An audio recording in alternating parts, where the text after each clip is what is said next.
बिस्मिल्लाहिर्रहमानिर्रहीम chapter number 6। आज हम डिस्कस करने जा रहे हैं फेस प्लेन।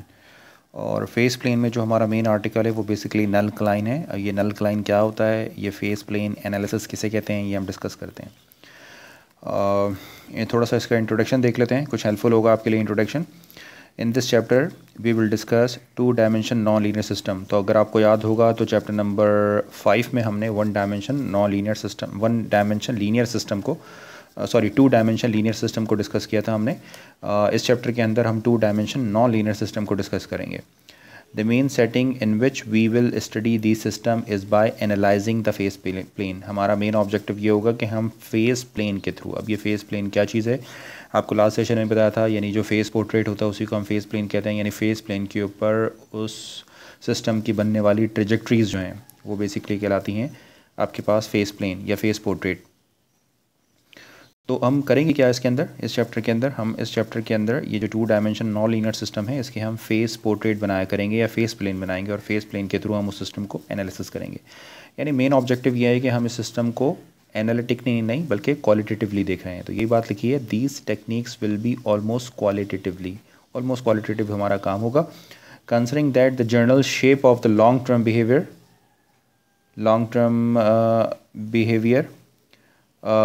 ऑफ सोल्यूशन, उसमें हम ये देख रहे होते हैं कि हमारे सिस्टम का लॉन्ग टर्म बिहेवियर कैसा है। जैसे कि आपको पता है कि हमने जो 2 डायमेंशन लीनियर सिस्टम था उसके अंदर भी हम यही डिस्कस करते थे कि वो उसका लॉन्ग टर्म बिहेवियर कैसा है, और उससे जो ट्रेजेक्ट्रीज बनती थी उसे हम फेस पोर्ट्रेट कहा करते थे।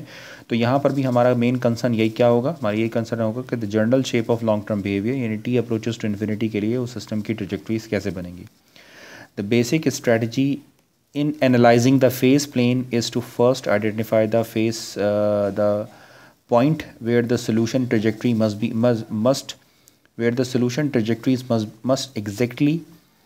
be exactly horizontal or exactly vertical।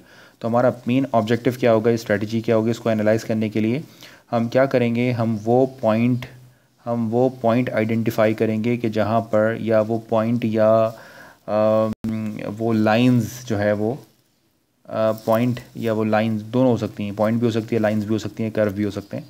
Where the solution trajectory must exactly horizontal और एग्जैक्टली वर्टिकल। तो हम ये बात देखेंगे कि कहाँ पर हमारी जो सोल्यूशन की जो ट्रेजेक्ट्रीज हैं वो हॉरिजॉन्टल होंगी या एग्जैक्टली वर्टिकल्स होंगी। अब ये बात हॉरिजॉन्टल और वर्टिकल अगर आपको अभी समझ नहीं आई तो अभी थोड़ी देर बाद समझ आ जाती है कि इस हॉरिजॉन्टल और वर्टिकल ट्रेजेक्ट्रीज का क्या मतलब है। This will partition the phase plane into a number of regions. The general discussion of trajectories in each region can be identified। ठीक है जी। तो हम इससे होता क्या है, इससे ये होता है कि आपका जो फेस प्लेन है वो डिफरेंट रीजन्स के अंदर पार्टीशंस बन जाते हैं उसके, इनटू नंबर ऑफ रीजन्स के अंदर पार्टीशंस बन जाते हैं। And the general direction of the trajectories in the region can be identify. और उसका फ़ायदा ये होता है कि हम जनरल डायरेक्शंस जो है उस ट्रेजेक्ट्रीज की आइडेंटिफाई कर सकते हैं। कैसे करते हैं, ये सारी बातें आज के लेक्चर के अंदर में डिस्कस करनी है। From here it is often possible to see the general behaviour of the trajectory even without explicitly solve them. तो यहाँ पर हम जो है वो जो हमारे पास जो सोल्यूशन होगा हम उस ट्रेजेक्ट्रीज़ के थ्रू हम उस सोल्यूशन को, यानी सोल्यूशंस की हम ट्रेजेक्ट्रीज़ देखेंगे विदाउट एक्सप्लिसिटली सॉल्व दैम। हम क्योंकि नॉन लीनियर सिस्टम बहुत टफ होते हैं तो नॉन लीनियर सिस्टम को सॉल्व करना हमारे लिए पॉसिबल नहीं है। तो उस सिस्टम को एनालिसिस करने के लिए उस सिस्टम की ट्रेजेक्ट्रीज़ के थ्रू हम उस सिस्टम का सोल्यूशन देख रहे हैं।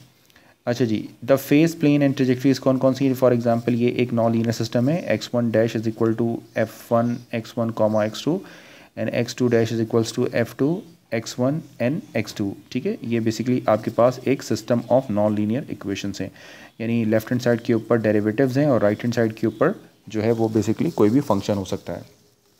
अच्छा जी, अगर मैं आपसे पूछता हूँ कि ये x1 d क्या है, तो बेसिकली x1 डेरिवेटिव का मतलब है फ्लो इन x डायरेक्शन, ठीक है, और वेलोसिटी इन x डायरेक्शन। और x2 डैश का क्या मतलब है, x2 डैश का मतलब है वेलोसिटी इन x2 डायरेक्शंस, ठीक है, और फ्लो इन y डायरेक्शन और x2 डायरेक्शन, जो भी आपकी हम कह सकते हैं इसको। अगर इनको कॉम्पैक्ट फॉर्म में लिखना चाहें तो x dash is equals to f of x लिख सकते हैं। अगर हम ये सपोज कर लें कि x जो है वो x1 कॉमा x2 है और f ऑफ x जो है वो f of x1 comma f of x2 है, तो ये इस तरह इसकी एक कॉम्पैक्ट फॉर्म बन सकती है। ठीक, ये सिर्फ लिखना बताएं। ये x1 x1 कॉमा x2 का क्या मतलब होगा, x1 कॉमा x2 जो होगा वो पॉइंट होगा इन अ प्लेन के ऊपर, जो आपका फेस प्लेन होगा उस फेस प्लेन के ऊपर वो पॉइंट को रिप्रेजेंट करता है। अच्छा ज़रा रिकॉल करें द फेस प्लेन, जो रिकॉल कहाँ से रिकॉल करना है, यानी चैप्टर नंबर 5 के अंदर जब आपने फेस पोर्ट्रेट स्केच किया था या फेस प्लेन स्केच किया था।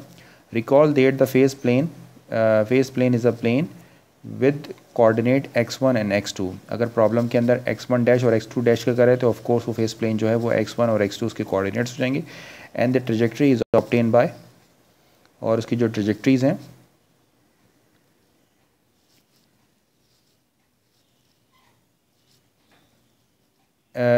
Face plane and the trajectories obtain by plotting all the point x1 of t and x2 of t of some solution of the system. ठीक है जी। तो बेसिकली ये parametric solution होता है, यानी अगर आप जो है वो फॉर एग्जांपल इस तरह की कोई ट्रेजेक्ट्री अगर आप बनाते हैं तो उस ट्रेजेक्ट्री के ऊपर इसका जो पॉइंट होगा वो x1 कॉमा y1 होगा, x1 और फॉर एग्जांपल x1 और x2 और किसी भी पॉइंट के ऊपर जो है वो टाइम t के लिए वो स्केच किया गया होगा। ठीक है जी, यानी पैरामेट्रिक कर्व होता है आपका ये। तो ये अभी हम सारी बातें डिस्कस करने वाले हैं डिटेल के साथ। तो यहाँ तक तो आपको इंट्रोडक्शन क्लियर हो गया कि अब हम नॉन लीनियर सिस्टम की बात करने वाले हैं। नॉन लीनियर सिस्टम को सोल्यूशन निकालना बहुत मुश्किल होता है, तो नॉन लीनियर सिस्टम को हम डायरेक्टली स्केच करेंगे और उसकी ट्रेजेक्ट्रीज़ का जो जनरल बिहेवियर है उसके थ्रू हम ये डिस्कस करेंगे कि हमारा जो फिक्स पॉइंट है, यानी नॉन लीनियर पर जो फिक्स पॉइंट है वो फिक्स पॉइंट स्टेबल कब होगा और अनस्टेबल कब होगा। ठीक है जी। तो उसके लिए हम सहारा लेंगे नल क्लाइन का। एक नई टर्म मैं आपके लिए यूज़ कर रहा हूँ, एक बहुत ही इंपॉर्टेंट, बहुत ही मेन टॉपिक है।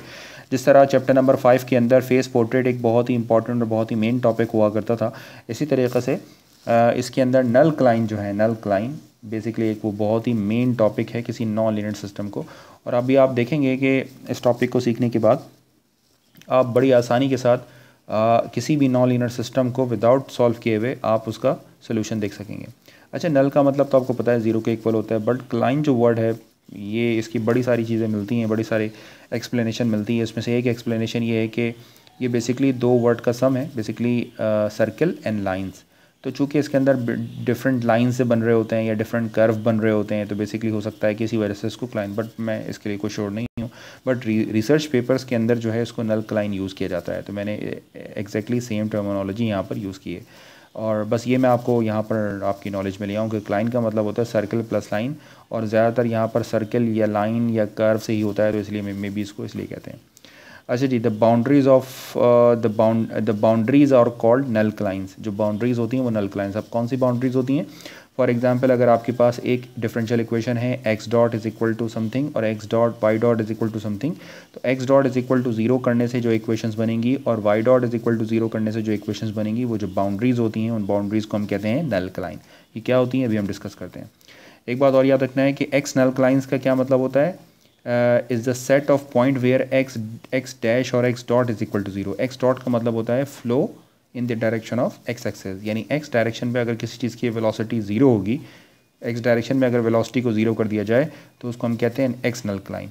और याद रखें कि अगर x डायरेक्शन में आप वेलोसिटी को 0 कर देंगे तो इसका मतलब है कि y तो फ्लो चल रहा होगा, तो इसका मतलब है कि आप वहाँ पर कुछ वर्टिकल एरोज ड्रॉ करेंगे, यानी x डायरेक्शन में तो वेलोसिटी 0 है, बट y डायरेक्शन में तो ऑफ कोर्स कोई ना कोई मूवमेंट हो रही होगी, तो उसकी उस फ्लो की जो डायरेक्शन है आइदर वो वर्टिकल अपवर्ड डायरेक्शन में होगी और वर्टिकल डाउनवर्ड डायरेक्शन में होगी। ठीक है जी।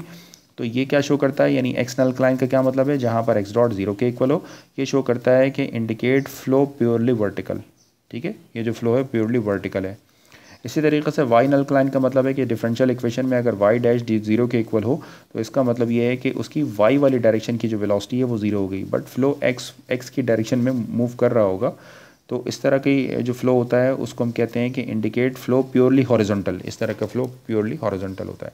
तो एक बात आपने ध्यान में रखनी है कि x नल क्लाइन के लिए कीवर्ड याद रखिए, x नल क्लाइन के लिए वर्टिकल का कीवर्ड याद रखिए, और y नल क्लाइन के लिए आप हॉरिजॉन्टल का वर्ड याद रखिए। ठीक है जी। और एक बात आपने और ध्यान में रखनी है कि ये जो पॉइंट ऑफ इंटरसेक्शन होता है between x and y nullcline, इसको हम कहते हैं इक्विलिब्रियम पॉइंट। तो यहाँ पर फिक्स पॉइंट या इक्विलिब्रियम पॉइंट निकालना भी आसान है। इससे पहले आप सिस्टम को साइमल्टेनियसली सॉल्व कर फिक्स पॉइंट निकाला करते थे। तो अब आप सिस्टम को विदाउट सॉल्व किए भी फिक्स पॉइंट निकाल सकते हैं, यानी आप डायरेक्टली इस सिस्टम को स्केच कर लें और जहाँ पर x नल क्लाइन और y नल क्लाइन जो है वो इंटरसेक्ट करते हैं वो बेसिकली सिस्टम के फिक्स पॉइंट होते हैं। तो चलें एक एग्जांपल की तरफ चलते हैं और उस एग्जांपल से समझते हैं कि इस नल क्लाइंस को ड्रॉ कैसे किया जाता है। ठीक है, तो ये एक हमारी एग्जांपल है, बहुत ध्यान से बहुत गौर से आपने इस एग्जांपल को समझना है जी। इस एग्जांपल में क्या कहते हैं, कंसीडर द सिस्टम, एक आपके पास नॉन लीनियर डिफरेंशियल इक्वेशन है। नोट कर रहे हैं यहाँ पर प्रोडक्ट वाली टर्म है, यानी ऑर्डर 1 और डिग्री 1 की जो इक्वेशन होती है उसे हम लीनियर इक्वेशन कहते हैं, लेकिन अगर आप यहाँ पर नोट करें तो यहाँ पर डिफरेंशियल इक्वेशन की जो डिग्री है वो डिग्री 2 के इक्वल है। तो इसका मतलब है कि ये जो डिफरेंशियल इक्वेशन है ये नॉन लीनियर डिफरेंशियल इक्वेशन है। ठीक है जी, यानी x dot is equal to f of x comma y and y dot dash is equals to f of x comma y. ठीक है, यानी F1 और F2 कहते हैं फाइंड द फिक्स पॉइंट। अच्छा जी, फिक्स पॉइंट निकालने का एक तरीका ये होता है कि आप इसको इक्वेट कर दें 0 के बराबर, इसको इक्वेट कर दें 0 के बराबर और इन दोनों इक्वेशंस को साइमल्टेनियसली सॉल्व कर लें। तो जहाँ जहाँ पर एक्स और वाई की वैल्यूज़ मिलेंगी आपको फिक्स पॉइंट मिल जाएगा आपको। ठीक है, लेकिन ये फिक्स पॉइंट को मैं साइमल्टेनियसली सॉल्व करके नहीं निकालूंगा, बल्कि ये फिक्स पॉइंट का जो काम है ये आप खुद देखेंगे कि जब हम एक्स नल्कलाइन और वाई नल्कलाइन जहाँ पर इंटरसेक्ट कर रहे होंगे वहाँ पर ऑटोमेटिकली आपको फिक्स पॉइंट मिल जाएंगे। हाँ, क्रॉस चेक करने के लिए हम इनको साइमल्टेनियसली सॉल्व ज़रूर कर लेंगे। Then sketch the nullclines बनाते हैं the vector field. Of course जब नल क्लाइन बनता है तो डायरेक्शन को शो करने के लिए या नल क्लाइन की ओरिएंटेशन को शो करने के लिए वेक्टर फील्ड बनाई जाती है, वेक्टर्स बनाए जाते हैं। एंड पॉसिबल फेस पोर्ट्रेट, और उसका एक जो पॉसिबल फेस पोर्ट्रेट बनेगा उसको भी हम स्केच करते हैं। ठीक है जी, तो ज़रा नल क्लाइन की हमारी बात करने होने वाली है और ये हम हमारे लिए बहुत इंपॉर्टेंट आर्टिकल्स को देखते हैं। तो सबसे पहले हम बात करते हैं एक्स नल क्लाइन की।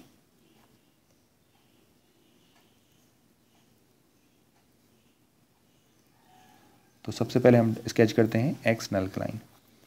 तो यहाँ मैं आपको डिटेल से सारी बातें समझाता हूँ ताकि आपको ये सारी चीज़ें अच्छे से समझ में आ जाए। हाँ जी, तो एक्स नल क्लाइन का क्या मतलब है? एक्स नल क्लाइन का मतलब है जहाँ पर एक्स डॉट जो है वो 0 के इक्वल हो जाए।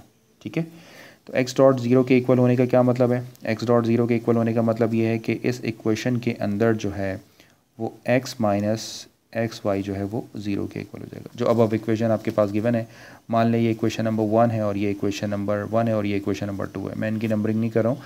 अच्छा जी, इसका क्या मतलब है? इसका मतलब ये है कि आप इस इक्वेशन में से अगर x को कॉमन निकाल लें तो ये इक्वेशन बन जाएगी 1 minus y is equal to 0। तो एक्स नल क्लाइन यानी जो x की जो बाउंड्रीज़ बनकर आई हैं हमारे पास, वो बाउंड्रीज़ कौन सी बाउंड्रीज़ आ गई हैं? एक बाउंड्री बन गई है आपके पास x इज़ इक्वल टू 0 और जो सेकेंड बाउंड्री है वो है y इज़ इक्वल टू 1। बहुत ध्यान में बहुत अच्छे से आपने इन चीज़ों को देखना है। तो ये आपके पास फर्स्ट और ये आपके पास सेकेंड नल क्लाइन आ गया। ठीक है जी, तो ये आपके पास क्या आ गए? ये दोनों आपके पास आ गए एक्स नल क्लाइन, इन्हें कहते हैं एक्स नल क्लाइन। और एक्स नल क्लाइन को आप स्केच कर लें। ठीक है, इसकी टैक्टिक ये है कि आपने क्या करना होता है कि जो भी आपका एक्स नल क्लाइन है आप उस एक्स नल क्लाइन को स्केच कर लें। ठीक है जी, तो ये बातें मैंने यहाँ पर की हुई भी हैं। तो आपने ये करना है कि एक्स नल क्लाइन को आप स्केच कर लें। अब ये देखें कि एक्स नल क्लाइन को स्केच कैसे करना है। मैं आपको बहुत ज़्यादा स्टेप वाइज सीधे समझा रहा हूँ ताकि सारे कॉन्सेप्ट आपके बहुत अच्छे हो जाएं। जी, ये मैं यहाँ पर देखिए लाइन बना रहा हूँ ऐसे, यही मेरी मेन डायग्राम होगी। तो इसी डायग्राम के अंदर मैं सारे काम करूँगा, तो आप इसको समझ लीजिएगा। तो ये मेरे पास एक्स एक्सिस है और ये मेरे पास वाई एक्सिस है। इसको लेबल कर लेते हैं, this is x axis and this is why axis. तो अब आप बताइए कि x इज़ इक्वल टू 0 की लाइन कहाँ पर होगी? तो x इज़ इक्वल टू 0 का मतलब है इक्वेशन ऑफ वाई एक्सिस। तो x इज़ इक्वल टू 0 की लाइन ये है, this is equation of y axis, right. तो ये जो लाइन है आपके पास, ये लाइन बन जाएगी आपके पास x इज़ इक्वल टू 0। ठीक है जी, x इज़ इक्वल टू 0। और यहाँ मैं ब्रैकेट में भी लिख देता हूँ ये लाइन कैसे मिली है आपको, x dot is equal to 0 करने पर मिली है, यानी ये आपके पास x नल क्लाइन है। ठीक है, बल्कि मैं इसके लिए कलर भी चेंज कर देता हूँ ताकि ये वाली कन्फ्यूजन आपको ना रहे। मिसाल के तौर पर हम इसको अगर किसी और कलर में लिख लेते हैं, येलो में मिसाल के तौर पर लिखते हैं, तो ये आपके पास कब कैसे मिली है कि जब आपने x डॉट को 0 के इक्वल किया। ठीक है, एक नल क्लाइन। और बताएं y इज़ इक्वल टू 1 कहाँ पर होगा? y is equal to 1। तो इस लाइन को हम किसी और कलर से अपने लिए स्केच कर लेते हैं। सपोज़ हम इसको स्केच करते हैं इससे जी। तो y इज़ इक्वल टू 1, तो approximately y is equal to y is equal to 1 की जो लाइन है वो यहाँ पर कहीं होगी। ये थोड़ी सी ऊपर चली गई, इसको थोड़ा सा और नीचे कर लेते हैं। ये approximately y is equal to 1 की लाइन हो गई। ठीक है, इसको लेबल कर लेते हैं। ये लाइन कौन सी होगी, y इज़ इक्वल टू 1। और ये लाइन आपको मिली कैसे है, ऑफ कोर्स ये लाइन आपको मिली है जब आपने x डॉट को 0 के बराबर इक्वेट किया है। ठीक है जी, तो यहाँ तक ये बात आपकी क्लियर हो गई है। ये दोनों आपने बना लिए हैं एक्स नल क्लाइन। ठीक है, ये मैंने दो डिफरेंट कलर से बना दिया ताकि आपको एक्स नल क्लाइन के अंदर भी दो डिफरेंट कलर्स आपको मिल जाएं। मैं सपोज़ करें कि इस जो ग्रीन वाला है इसको मैं 1 लेबल कर देता हूँ, यानी इसको आप 1 सपोज़ कर लें। और ये जो ब्लू है, ये जो स्काई ब्लू है, इसको मैं 2 बना देता हूँ ताकि आप डिटेल से समझ सकें। ठीक है, तो ये 1 और ये बेसिकली 1 और 2 जो है वो एक्स नल क्लाइन है। अब एक्स नल क्लाइन पर यानी ये वो लोकेशन है, ये वो बाउंड्रीज़ हैं कि इन बाउंड्रीज़ के ऊपर अच्छा ये पॉइंट ऑफ इंटरसेक्शन नहीं होगा क्योंकि ये सिर्फ ये दोनों एक्स नल क्लाइन ही हैं। ठीक है, जहाँ पर एक्स और वाई नल क्लाइन अगर आपस में मिलते हैं तो उसे हम कहते हैं फिक्स पॉइंट। अब इस नल क्लाइन के ऊपर आपने एक वर्ड याद रखना है, वर्टिकल। ये वर्टिकल कीवर्ड है आपके लिए ताकि आपको याद रहे कि आपने इस पर वर्टिकल एरोज़ लगाने हैं। अब आपने इस पर वर्टिकल एरोज़ लगाने के लिए करना क्या है, जो आपके पास सेकंड इक्वेशन है, कौन सी इक्वेशन है, वाई डैश वाली, y dash is equals to x minus x y वाली इक्वेशन है। ठीक है, तो आपने बताना है कि जहाँ पर ये वाई डैश जो है, जहाँ पर ये जो वाई डैश है ये ग्रेटर देन ज़ीरो होगा, वहाँ पर आपने एक वर्टिकल एरो मार्क करना होगा। और जहाँ पर आपका ये जो वाई डैश है ये लेस देन ज़ीरो होगा, वहाँ पर आपने वर्टिकल एरो लगाना होगा बट इन डाउनवर्ड डायरेक्शन। तो ज़रा चेक करते हैं। तो सबसे पहले हम किस लाइन की बात करें, ये लाइन नंबर 1 की बात कर रहे हैं, तो मैं इसलिए इस काम को ग्रीन से करूँगा ताकि आप इसको समझ सकें। तो लाइन नंबर 1 की इक्वेशन क्या है, for x is equal to, हम बात कर रहे हैं for x is equal to 0। तो हम यहाँ पर एक्स इज़ इक्वल टू 0 की बात कर रहे हैं। मेरा पेज थोड़ा सा स्लो इसलिए ताकि आप इन चीज़ों को अच्छा समझ सकें। तो एक्स इज़ इक्वल टू 0 की बात कर रहे हैं। तो अब आपने मुझे बताना है कि एक्स इज़ इक्वल टू 0 जो है वो कब होगा। मान लें कि ये आपके पास बन गई इक्वेशन नंबर 1। तो आप क्या करने वाले हैं, आपने मुझे बताना ये है कि वाई डैश जो है वो देखने वाले हैं कि x माइनस एक्स वाई है ये ग्रेटर देन 0 कब होगा। किसके लिए, कौन सी लाइन के लिए, for x is equal to 0। तो जब आप x इज इक्वल टू 0 को इक्वेशन नंबर 1 के अंदर पुट करते हैं तो ये क्या बन जाएगा आपके पास, अगर आप x को कॉमन निकाल लें और ये आपके पास हो जाएगा, सॉरी मेरा ख्याल है कि मैं कोई मिस्टेक तो नहीं कर रहा हूँ, एक दफ़ा मुझे देख लेने दीजिए। जो वाई डैश की आपके पास इक्वेशन है वो ये मैंने इक्वेशन गलत लिख दी है एक्चुअली, ये मैंने एग्जैक्टली इसी को दोबारा रीराइट कर दिया है, तो इसीलिए मुझे ये थोड़ी सी गड़बड़ लग रही थी। जबकि वाई डैश की जो मेरे पास इक्वेशन जो प्रॉब्लम में गिवन है, जो ऊपर प्रॉब्लम मौजूद है वो है minus Y plus x y. ठीक है, तो इसको करेक्ट कर लीजिएगा। तो इसी तरीके से मैंने यहाँ पर भी जो है वो एक छोटी सी मिस्टेक कर दी है, इसको आप ठीक कर लीजिएगा। तो ये है मेरे पास इक्वेशन कौन सी, minus Y plus x Y, ये इक्वेशन आपके पास। तो for X is equal to 0 के लिए क्या होगी, अगर आप चाहें तो इसमें से x को कॉमन ले लें। जब आप इसमें से x को इसमें से आप जो है वो y को कॉमन ले लें, तो जब आप इसमें y को कॉमन लेंगे तो ये इक्वेशन बन जाएगी x माइनस 1। ठीक है जी, ग्रेटर देन 0। तो बताइए भाई क्या होगा, जब आप इस इक्वेशन के अंदर जो है वो x सब्स्टिट्यूट करते हैं तो ये बन जाता है y 0 माइनस 1 ग्रेटर देन 0, यानी ये बन जाएगा y minus y greater than 0। ठीक है जी, और आप इसे कैसे ले सकते हैं, और आप इसे ले सकते हैं y लेस देन 0। ठीक है जी, तो इसका मतलब क्या हो गया, अब ज़रा इसको समझते हैं। तो इसका मतलब ये हो गया कि ये जो आपकी ग्रीन यानी एक्स नल लाइन जो है, यानी जो ग्रीन वाली लाइन है आपके पास, इस लाइन के ऊपर जहाँ पर y जो है वो आपका लेस देन 0 है, y लेस देन 0। ठीक है, इस लाइन के ऊपर बहुत गौर से आपने इन चीज़ों को देखना है कि ये जो आपके पास लाइन है कौन सी लाइन है, x इज इक्वल टू 0 वाली line. x is equal to 0 वाली लाइन ये है, x इज इक्वल टू 0 वाली लाइन। इस x इज इक्वल टू 0 वाली लाइन के ऊपर जहाँ पर x is equal to 0 line के ऊपर जहाँ पर y लेस देन 0 है, तो बताइए y लेस देन 0 कहाँ पर है, यहाँ पर y लेस देन 0 है। तो जहाँ पर y लेस देन 0 है वहाँ पर आपने इस पर वर्टिकल एरो ड्रॉ करना है, क्योंकि आपको याद है ना आप इसको ग्रेटर देन के लिए सॉल्व कर रहे हैं। ठीक है जी, तो अब आप इसको ग्रेटर देन के लिए सॉल्व कर रहे हैं। तो जहाँ पर y लेस देन 0 है इस लाइन के ऊपर, वहाँ पर आपने जो है वो एक वर्टिकल एरो ड्रॉ करने हैं, ध्यान में रखिएगा। तो यहाँ पर आपके बनेंगे,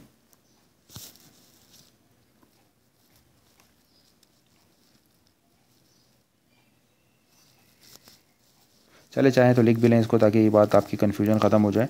तो इसका मतलब क्या हो गया, सो ऑन द लाइन, कौन सी लाइन है भाई आपके पास, on the line x is equal to 0, x is equal to 0, इस लाइन के ऊपर, कहाँ पर, वेयर y लेस देन 0, जहाँ पर आपका y लेस देन 0 होगा, वे पुट, हम क्या पुट करते हैं, अ वर्टिकल एरो,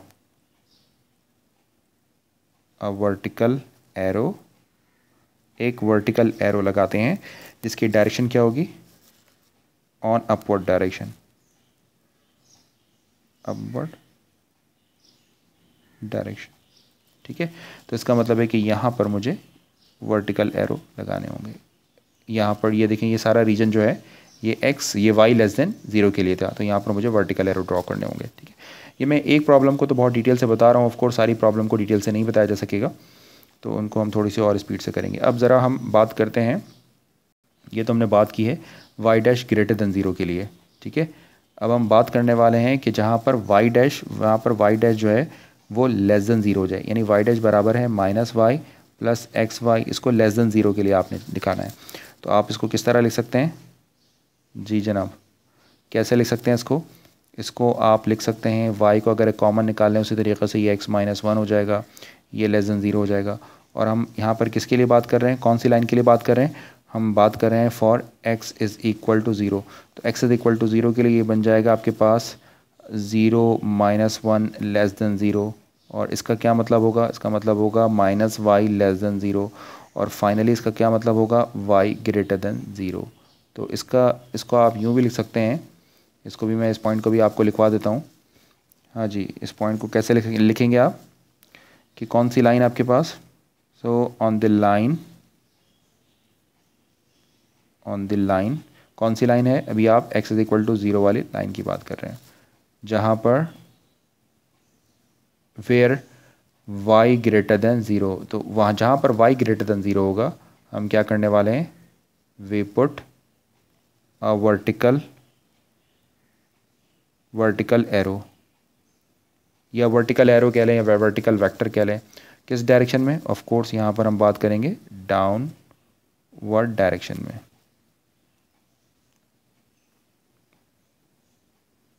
डाउनवर्ड डायरेक्शन,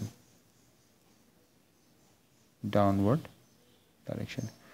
क्यों डाउनवर्ड डायरेक्शन में, ये मैं आपको पहले भी बता चुका हूँ, जब हम लेस देन की बात कर रहे होते हैं तो हम डाउनवर्ड डायरेक्शन लगाते हैं, और जब हम ग्रेटर देन की बात करते हैं तो हम अपवर्ड डायरेक्शन को अप्लाई करते हैं, यानी अपवर्ड वेक्टर लगाते हैं। तो आ जाएँ इस लाइन के ऊपर, इस प्रॉब्लम पे आ जाए, जी जनाब। तो आप नोट कीजिए कि y ग्रेटर देन 0 वाला रीजन कौन सा है, y ग्रेटर देन 0 वाला रीजन इस लाइन के ऊपर, तो इस लाइन के ऊपर ये है y ग्रेटर देन 0 वाला रीजन, ठीक है जी, ये कंप्लीट रीजन। तो इसके ऊपर आपने जो है वो क्या करना है, डाउनवर्ड डायरेक्शंस में एरो लगाने हैं, ये आपने तमाम डाउनवर्ड डायरेक्शन में एरो लगा दिए, ठीक है जी। तो इस एक्स नल लाइन, इस एक्स बाउंड्रीज़ के अंदर एक्चुअली दो कर्व थे, एक ये वाला कर्व था ग्रीन वाला जो हमने कंप्लीट कर लिया है, और एक हमारे पास ये कर्व मौजूद है। तो अब हम इस वाले कर्व की बात करते हैं, सेकंड वाले कर्व की, बहुत गौर से, इसी तरीके से जैसे मैंने अभी आपको समझाया है इसी तरीके से आप इसको ध्यान से देखिएगा, जी जनाब। तो अब यहाँ पर हमारे पास, पहले हम x इक्वल टू 0 की बात कर रहे थे, अब हम किसकी बात करने वाले हैं, अब हम बात करने वाले हैं फॉर जो दूसरा कर्व है वो कौन सा है आपके पास, दूसरा कर्व है y इज़ इक्वल टू 1। तो अब आपको जो है वो इस x नल लाइन की हम बात करने वाले हैं, y इज़ इक्वल टू 1। याद रखें कि जिस इक्वेशन को स्केच करते हैं उसकी दूसरी इक्वेशन को आप चूज़ करते हैं। तो सेकंड इक्वेशन कौन सी थी आपके पास, ये भी एक्स नल लाइन है, तो ये x डॉट को 0 करने से निकली थी। तो अब आपने ये चेक करना है कहाँ पर y डैश जो है वो ग्रेटर देन 0 होता है। तो इसका क्या मतलब होगा, इसका मतलब होगा -y प्लस XY, जहाँ पर ग्रेटर देन 0 होगा वहाँ पर आपने इस तरह का एक वर्टिकल एरो ड्रॉ करना होगा। तो पहले तो y को कॉमन ले लें, हम y को कॉमन लेंगे तो ये बन जाएगा x -1 और ग्रेटर देन 0 आपने देखना है। अब यहाँ पर आप जो है वो बात करने वाले हैं कौन सी लाइन की, for y is equal to 1 की बात करने वाले हैं। तो y इज़ इक्वल टू 1 को आप इस इक्वेशन में इस जगह पर सब्स्टिट्यूट कर दें। तो जब आप इसको सब्स्टिट्यूट करेंगे तो क्या होगा, ये बन जाएगा आपके पास x माइनस 1 ग्रेटर देन 0 और फाइनली ये आ जाएगा x ग्रेटर देन 1। ठीक है, तो इसका क्या मतलब होगा, इसका मतलब फिर वही है, हम इसको कैसे लिखेंगे, तीसरा पॉइंट क्या लिखेंगे। ये यानी यहाँ पर आपने कहाँ पर जिस तरह लिखा है, कौन सी लाइन है, द लाइन कौन सी लाइन है, y is equal to 1 where x greater than 1, जहाँ पर x ग्रेटर देन 1 होगा we put a vertical arrow, और ये किस डायरेक्शन में होगा, अपवर्ड डायरेक्शन। तो ये अपवर्ड डायरेक्शन में होगा। क्यों अपवर्ड डायरेक्शन में होगा ये मैं पहले बता चुका। जब हम ग्रेटर देन की बात करते हैं तो हम फिर अपवर्ड डायरेक्शन में एरो लगाते हैं। तो चलें इस स्केचिंग पे चलते हैं। तो y इज़ इक्वल टू 1 में आप चलिए, y इज़ इक्वल टू 1 वाली लाइन ये आपने ऑलरेडी खींची हुई है, y इज़ इक्वल टू 1 वाली लाइन। ठीक है जी, ये y इज़ इक्वल टू 1 वाली लाइन है। अब इस y इज़ इक्वल टू 1 वाली लाइन में कंडीशन आपको यहाँ क्या कहती है कि जहाँ पर x ग्रेटर देन 1 हो। तो ज़रा मुझे बताइए कि x ग्रेटर देन 1 कहाँ पर होगा, x greater than 1, x greater than 1। Of course कि यहाँ पर कोई 1 वाली लाइन होगी जो अभी हमने ड्रॉ नहीं की हुई है।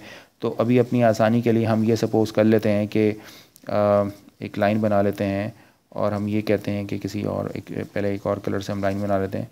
मान लें कि ये हमने एक और ऐसे करके लाइन बना ली। ठीक है, और ये कौन सी लाइन है, अभी हमें नहीं पता कि ये लाइन फिक्स पॉइंट यानी ये कहीं वाई नल लाइन तो है या नहीं है। ये कौन सी लाइन है, x इज़ इक्वल टू 1 वाली लाइन।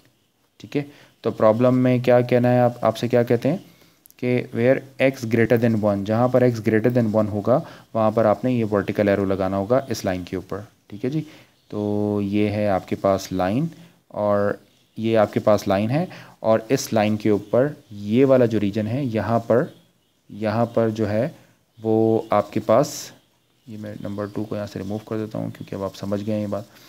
यहाँ पर जो है वो x की वैल्यू ग्रेटर देन 1 है, तो यहाँ पर आपने वर्टिकल एरो ड्रॉ करने होंगे। तो मैं यहाँ पर यानी पर्पल कलर से वर्टिकल एरो ड्रॉ कर देता हूँ, ऐसे ये वर्टिकल एरो यहाँ पर ड्रॉ करने होंगे मुझे। ठीक है जी, इसी तरीके से ज़रा लेस वाली कंडीशन को देखते हैं। ऑफ कोर्स लेस वाली कंडीशन इसी के ऑपोजिट आएगी, बट ये कि मैं फिर भी आपको दिखा देता हूँ कि ये लेस वाली कंडीशन क्या होगी। इतनी डिटेल प्रॉब्लम जो है मैं सिर्फ एक समझाने के लिए आपको बता रहा हूँ जी। तो अब ज़रा मुझे बताइए कि y डैश लेस देन 0 कब होगा। इसका मतलब होगा जब y प्लस एक्स वाई जो है वो लेस देन 0। तो यहाँ पर आपने वर्टिकल एरो तो लगाना है बट डायरेक्शन डाउनवर्ड होगी, लेकिन हम बात कर रहे हैं कि कौन से कर्व की, for y is equal to 1 की। उसको उठाकर यहाँ पर पुट कर दीजिए तो ये बन जाएगा आपके पास x माइनस 1 लेस देन 0, और ये जब आप सिंप्लीफाई करेंगे तो ये बन जाएगा आपके पास x लेस देन 1। तो इसी तरीके से ये बात आप यहाँ पर भी लिख सकते हैं। क्या लिख सकते हैं यहाँ पर ये बात, ये मैं इसको राइट से लिख देता हूँ। तो ये बात यहाँ पर भी लिख सकते हैं। सो द लाइन, कौन सी लाइन है भाई आपके पास, y इज़ इक्वल टू 1 वाली लाइन है। ठीक है, वेयर क्या होता है यहाँ पर, जहाँ पर x लेस देन 1 हो, we put a vertical arrow आपने लगाना है। ठीक है, और लेकिन डायरेक्शंस क्या होगी, ऑन डाउनवर्ड डायरेक्शन। ठीक है जी, तो इसी प्रॉब्लम में चलते हैं और यहाँ पर आप जो है वो डाउनवर्ड डायरेक्शन के अंदर एरो अप्लाई कर दीजिए। ठीक है, इस प्रॉब्लम में ये मैंने इसको पर्पल से चूज़ कर लिया और यहाँ पर जो है वो x लेस देन 1 है, तो इस लाइन के ऊपर आपने डाउनवर्ड डायरेक्शन में एरो लगा देना है, यानी इधर ये एरोज़ लग जाएंगे। प्रॉब्लम के अंदर जो वर्टिकल जो वेक्टर फील्ड की बात की है, एक्चुअली यही सारी वेक्टर फील्ड हो जाएगी बस। ठीक है जी, तो ये आपने जो है वो x नल लाइन का काम कंप्लीट कर लिया। राइट, अब आप चलते हैं y नल लाइन की तरफ। ये हमने कंप्लीट कर लिया x नल लाइन। अब हम बात करने वाले हैं y नल लाइन की। तो हम बात करते हैं y नल लाइन। ठीक है, अब y नल लाइन भी बिल्कुल इसी तरह का होगा।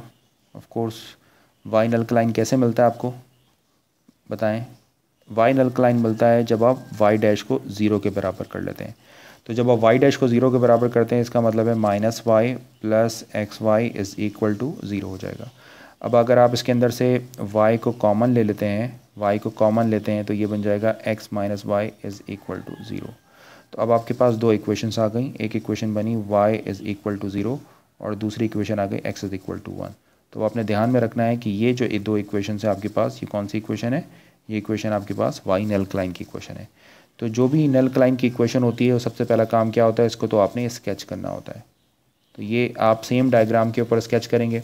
तो y is equal to zero equation of x axis है, तो हम यहाँ पर इसको डबल कर लेते हैं। ये basically equation of x axis है। तो ये आपके पास हम अगेन उसी तरह की ग्रीन और दो ही कलर को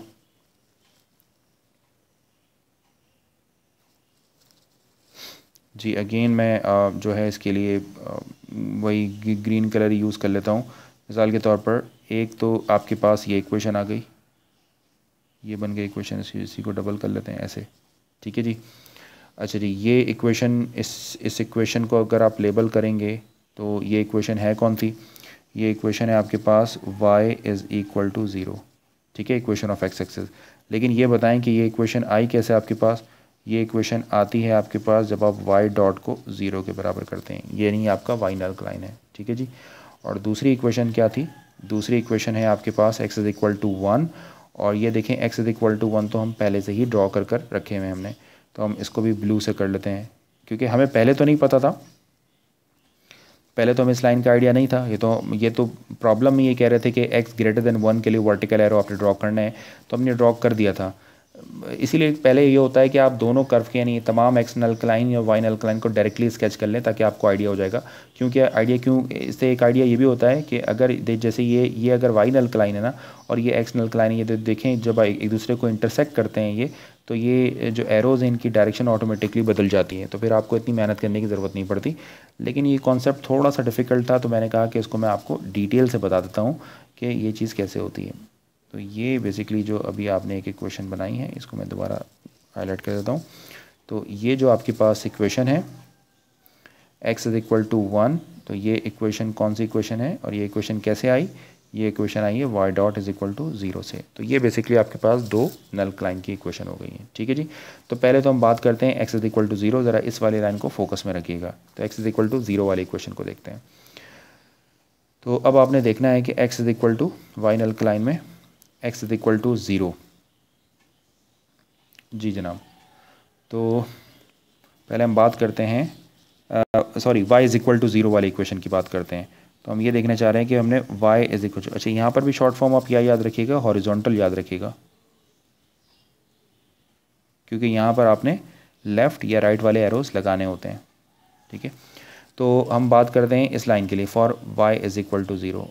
तो आप y डैश वाली इक्वेशन तो यूज़ कर चुके हैं, तो अब आपने क्या करना, चेक करना होगा x डैश को वाली इक्वेशन को यूटिलाइज़ करना होगा। तो x डैश है आपके पास x माइनस एक्स वाई, ये देखना होगा कहाँ पर ग्रेटर देन होता है। तो अब आप क्या करने वाले हैं, आप इसको फर्दर यूँ लिख सकते हैं, अगर आप इसमें से x को कॉमन ले लें तो ये one minus y greater than zero होगा, और इस y की वैल्यू की चूँकि आप बात कर रहे हैं ना, तो y की वैल्यू को उठाकर यहाँ पर सब्स्टिट्यूट कर दें। तो जब आप y की वैल्यू को यहाँ पर सब्स्टिट्यूट करेंगे तो ये आपके पास बन जाएगा x one minus zero greater than zero, यानी x ग्रेटर देन ज़ीरो, ठीक है। तो अगर आप चाहें तो अगेन वो डिटेल यहाँ पर भी लिख सकते हैं, क्या लिख सकते हैं, कौन सी लाइन की हम बात करें, द लाइन, मैं इसको रेड पेन से ही लिख लेता हूँ, जी जनाब। तो आप क्या लिखने वाले हैं, द लाइन, कौन सी लाइन है आपके पास, y is equal to zero, और कहाँ पर, where x greater than zero, जहाँ पर x ग्रेटर देन ज़ीरो है वी पुट, कौन सा एरो लगाने वाले हैं, हॉरिजॉन्टल एरो, और डायरेक्शन क्या होगी, ऑन राइट डायरेक्शन, ठीक है जी। तो आप राइट डायरेक्शन में लगाने वाले हैं, यहाँ मैंने आपको बताया कि स्केचिंग करेंगे तो आपने ये राइट डायरेक्शन में एरो लगानी होती है। चले जी, तो y is equal to zero वाली लाइन यानी इक्वेशन ऑफ x एक्सिस को देखिए, जहाँ पर x ग्रेटर देन ज़ीरो है वहाँ पर राइट डायरेक्शन में एरो लगा दें। तो ये है आपके पास लाइन जो मैंने ग्रीन से यहाँ पर स्केच की हुई है, और ये लाइन है y इज़ इक्वल टू 0 और यहाँ पर x ग्रेटर देन 1 है। तो जहाँ पर आपको बताया कि x ग्रेटर देन 1 है वहाँ पर आपने राइट डायरेक्शन में एरोज़ लगा देना है। देखें ये सब जगह पर आपने राइट डायरेक्शन में एरो लगा दिए। क्लियर है? अब ज़रा चेक करते हैं कि लेफ़्ट डायरेक्शन में कहाँ पर होंगे। लेफ़्ट पर आंसर कैसे निकलेगा आपके पास? जी जनाब, लेफ़्ट के लिए क्या करने वाले हैं आप? ऑफ कोर्स लेफ़्ट के लिए आप ये देखने वाले हैं कि x डैश जो बेसिकली x और 1 माइनस वाई होता है ये लेस दैन 0 कब होगा। और आप अगर इसके अंदर सब्स्टिट्यूट करते हैं, क्या पुट करते हैं, y इज़ इक्वल टू 0, तो आपके पास क्या बनता है, आपके पास जी 0, जब आप इधर 0 पुट करते हैं तो ये x 1 माइनस 0 लेस दैन 0। ठीक है जी, तो इसका मतलब ये हो जाता है, ये बनता है x लेस दैन 0। तो इस बात को भी आप यहाँ पर इस तरह लिख सकते हैं। ये चीज़ें मैं इतनी डिटेल से बता रहा हूँ ताकि आप इसको एक दफ़ा कॉन्सेप्ट समझ जाएं, अदरवाइज़ जब हम इसको डायरेक्टली करेंगे तो आप जल्दी चीज़ों को पिक कर लेंगे। तो इसका मतलब है, सो द लाइन कौन सी लाइन हम यूज़ कर रहे हैं अभी, y इज़ इक्वल टू 0 की ही बात कर रहे हैं। कहाँ पर? वेयर x लेस दैन 0, जहाँ पर x लेस दैन 0 है आपके पास, हम क्या करने वाले हैं, वी पुट a horizontal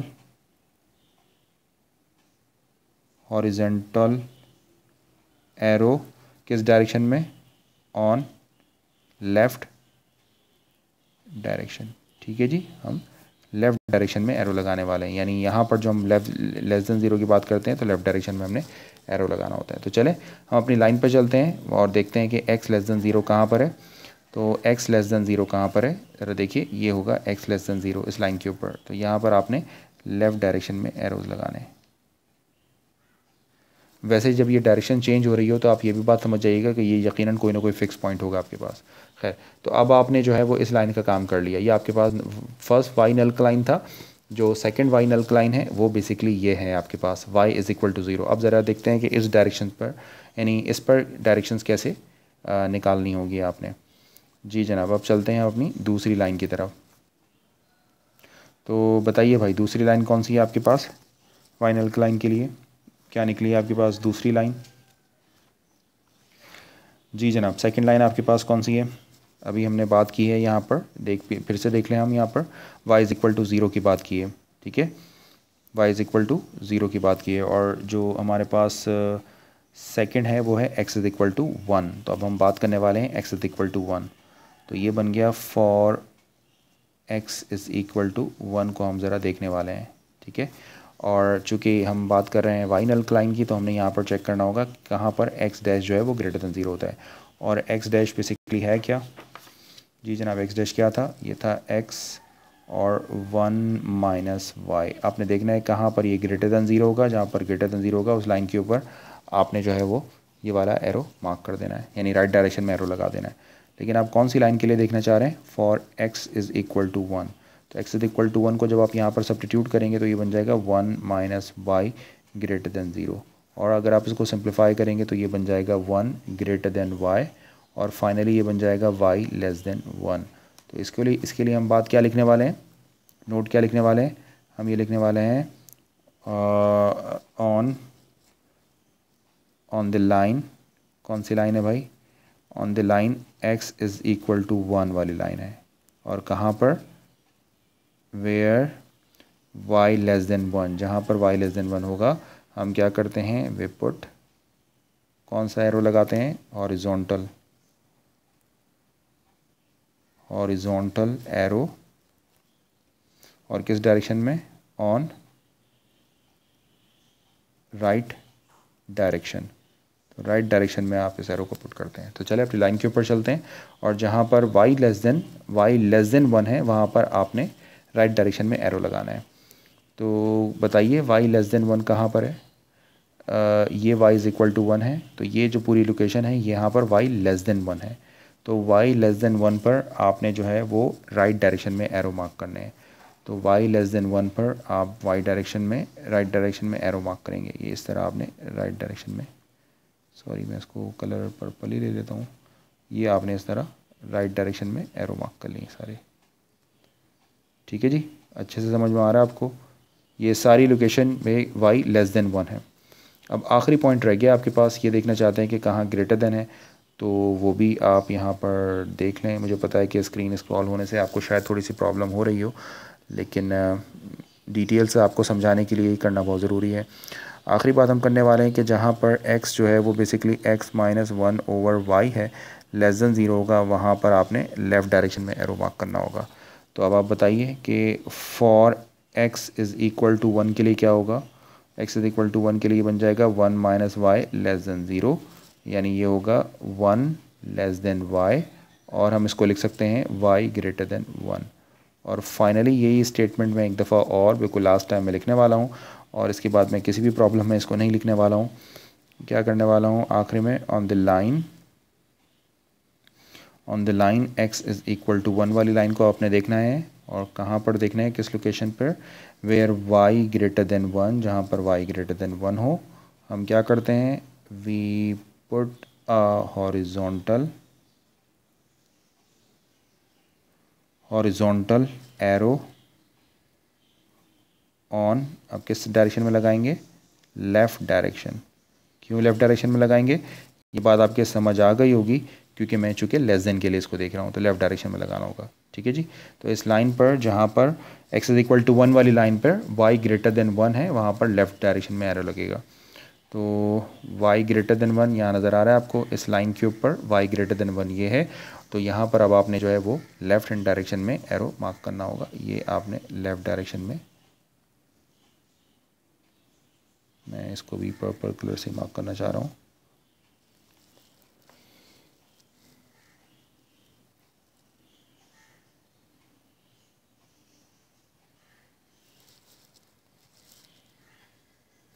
तो यहाँ पर आपने लेफ़्ट डायरेक्शंस में एरोज़ ऐसे ऐसे इस तरह मार्क कर दिए, ये लेफ़्ट डायरेक्शन में एरो मार्क कर दिए। ठीक है जी।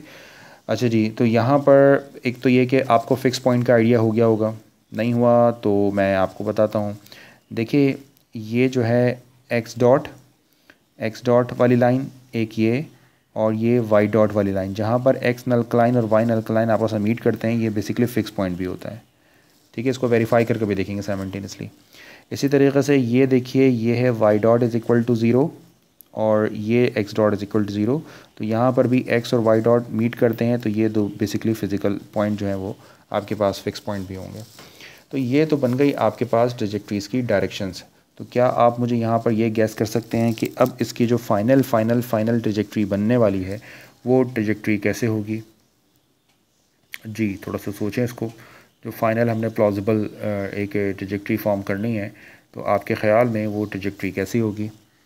तो ज़रा यहाँ पर डायरेक्शंस पर गौर कीजिए तो आपको बहुत अच्छा आइडिया हो जाएगा। देखिए यहाँ पर ये ट्रैजेक्टरीज़, यहाँ पर इस फिक्स पॉइंट में 2 डायरेक्शंस इनवर्ड है और 2 डायरेक्शंस आउटवर्ड हैं। तो इसका मतलब ये हो गया कि यहाँ तो कोई सैडल बन रहा है। तो सैडल बनने का मतलब ये है कि यहाँ पर सारी ट्रैजेक्टरीज़ जो हैं, यहाँ पर जो ट्रैजेक्टरीज़, अच्छा देखिए यहाँ पर मैं इसको थोड़ा सा रब कर रहा हूँ, या आप चूँकि नोट कर चुके हैं, ताकि ट्रैजेक्टरीज़ को मैं अच्छा सा स्केच कर सकूँ। यहाँ पर थोड़ी स्केचिंग की जगह हो जाएगी, तो मैं इसको भी रिमूव कर रहा हूँ। ठीक है, ठीक है। तो यहाँ पर आपके पास ट्रैजेक्टरीज़ कैसे होंगी? तो ऑफ कोर्स ये ट्रैजेक्टरीज़ कुछ इस तरह की होंगी, जैसे सैडल के लिए होती हैं। ठीक है, ये ट्रैजेक्टरीज़ ऐसे बनेगी, एक से ज़्यादा बनेंगी, फ़िलहाल बनाकर दिखाता हूँ मैं अभी आपको। अच्छा जी, यहाँ पर देखें क्या हो रहा है, यहाँ पर ज़रा समझें इसको। यहाँ पर ये सब इस तरफ और ये सब आउटवर्ड है, ये फ़्लो इस तरह, फ़्लो पूरा आउटवर्ड है। तो यहाँ पर भी जो ट्रैजेक्टरीज़ होंगी वो ऐसे कर कर आउटवर्ड मूव कर रही होंगी, ऐसे कहीं आउटवर्ड डायरेक्शन में मूव कर रही होंगी। ठीक है जी, ये फ़्लो चूँकि आउटवर्ड है। अच्छा जी, यहाँ पर क्या होगा, इस वाली लोकेशन पे देखें कि ये सारी ट्रैजेक्टरीज़ आ रही हैं, ये और ये ट्रैजेक्टरी भी इस तरह इस डायरेक्शन से बाहर मूव कर रही हैं, तो ये भी इसका जो फ़्लो है वो इस डायरेक्शन में हो जाएगा, राइट। और इसी तरीके से यहाँ देखें, अब यहाँ ज़रा समझिएगा इसको। यहाँ एक तो ये कि ये ट्रैजेक्टरीज़, यानी ये जो फ़्लो है, आप इसको वाटर फ़्लो समझें, कोई किसी भी तरह का कोई फ़्लो समझें। अब ये फ़्लो किस तरह हो रहा है कि ये फ़्लो यहाँ पर जो है वो एक फ़्लो है जो ज़ीरो की तरफ, यानी इस फिक्स पॉइंट की तरफ अप्रोच करता है, लेकिन ये फ़्लो की डायरेक्शन ऐसी है, तो वो ऐसे आउटवर्ड मूव कर जाएगा।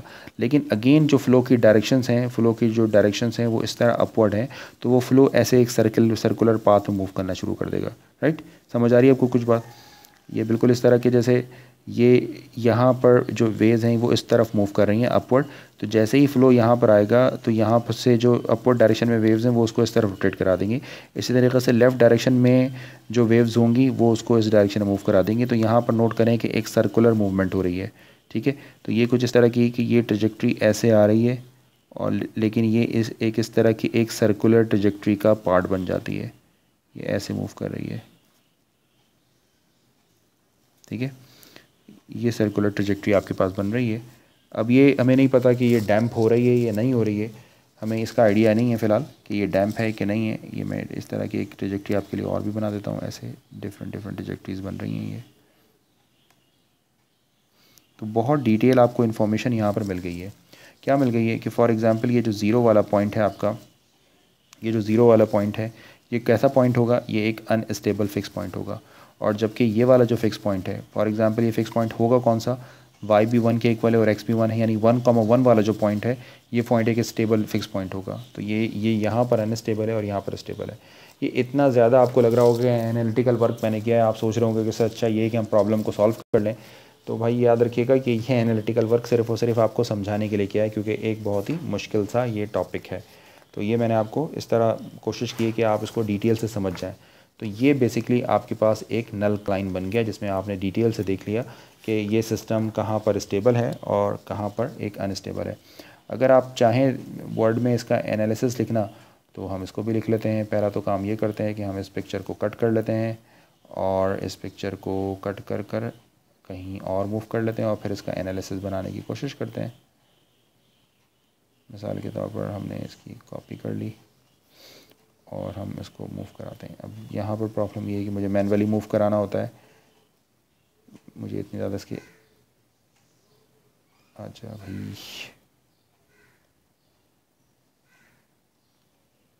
ये पिक्चर जो है मेरी तंग करती हैं यहाँ पर।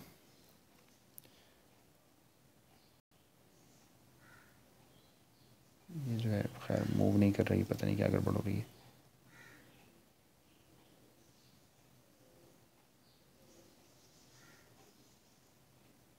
आई डोंट नो, पता नहीं क्या मसला हो रहा है। खैर तो फ़िलहाल इसको अभी हम कट कर देते हैं, हम अपने काम को ख़राब नहीं करते हैं जी। तो क्या बातें पता लगी कि यहाँ पर यहीं पे मैं आपको बता देता हूँ कि फ़ॉर एग्ज़ाम्पल अगर मैं आपसे कहता हूँ कि ये ए पॉइंट है, ये बी पॉइंट है, तो ए जो है वो आपका एक स्टेबल अनस्टेबल फिक्स पॉइंट है और बी जो है वो आपका एक स्टेबल फिक्स पॉइंट है। और ये स्टेबल फिक्स पॉइंट क्यों है, क्योंकि यहाँ पर एक क्लोज ऑर्बिट बन रहा है, राइट, क्लोज ऑर्बिट। यानी क्लोज ऑर्बिट का मतलब है कि यहाँ पर आपके पास कोई ना कोई पीरियोडिक सोल्यूशन है आपके पास। यानी पीरियोडिक सोल्यूशन का मतलब कि है कि एक्स टी प्लस उसमें कोई पीरियड ऐड कर दें तो वापस से एक्स टी बन जाए, तो ये आपके पास कोई पीरियोडिक सोल्यूशन है। तो ये एक स्टेबल फिक्स पॉइंट है, ठीक है जी। तो इसको आप जो है इसमें और ये पता लग सकता है कि ये जो पॉइंट है आपका एक स्टेबल अनस्टेबल फिक्स पॉइंट है और ये एक स्टेबल फिक्स पॉइंट है, राइट। तो इस तरीके से आप जो है वो नल क्लाइन को स्केच कर सकते हैं। और ये मैंने कंप्लीट एक एग्जांपल आपके साथ डिस्कस की है जिसमें एक्स नल क्लाइन, मैं ज़रा जल्दी से इसको समराइज़ कर देता हूँ। देखिए जी, एक्स नल क्लाइन में मतलब ये होता है कि जब आप एक्स डॉट को ज़ीरो के बराबर करते हैं तो उससे जो भी ट्रेजेक्टरीज निकलती हैं उसको स्केच करना होता है और उस स्केच की हुई ट्रेजेक्टरीज़ के ऊपर वर्टिकल एरोज़ लगाने होते हैं। जो कौन डिसाइड करता है, आपके पास सेकंड कर्व वाई डैश वाला कर्व। तो जहाँ पर वाई डैश उस ट्रेजेक्टरी के ऊपर जहाँ y dash greater than zero हो वहाँ पर वर्टिकल एरो लगते हैं जिसकी डायरेक्शन अपवर्ड और बैकवर्ड और डाउनवर्ड हो सकती है। और जहाँ पर आपके पास जो है, आप जब वाई नल क्लाइन की बात करें तो वाई नल क्लाइन में ये होता है कि जब वाई डैश को आप ज़ीरो के बराबर करते हैं तो उसको आप स्केच कर लें। ये सब सेम डायग्राम के ऊपर स्केच होता है और आप ये देख लें कि एक्स डॉट कहाँ पर ग्रेटर दैन ज़ीरो होगा और कहाँ पर लेस दैन ज़ीरो होगा। तो आपने हॉरिजॉन्टल एरो लेफ़्ट और राइट डायरेक्शंस में लगाने होते हैं। और फिर जब आप इन तमाम पिक्चर का कंबाइन इफ़ेक्ट देखते हैं, कंबाइन इफ़ेक्ट देते हैं, तो आपको ये ट्रेजेक्ट्री आइडिया हो जाता है कि ये ट्रेजेक्ट्री किस तरह की ट्रेजेक्ट्री है, ठीक है जी। तो ये था बेसिकली हमारा नल क्लाइन यानी फेस प्लेन एनालिसिस का टॉपिक, जिसके अंदर हमने आज जो है वो नल क्लाइन को फॉर्म करना सीखा। तो ये हमारे पास जो है वो इस लेक्चर का पार्ट 1 का एंड है।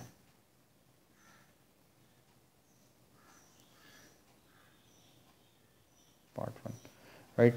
तो आप जो है वो लेक्चर्स को ज़रूर देखिए, मेरे चैनल को सब्सक्राइब कीजिए और दूसरों को रेकमेंड कीजिए आप। इसमें बड़ी मेहनत से आपके लिए बनाए गए हैं लेक्चर, तो मुझे लगता है कि आपके लिए काफ़ी यूज़फुल होंगे। Thanks for watching this video. अल्लाह हाफ़िज़।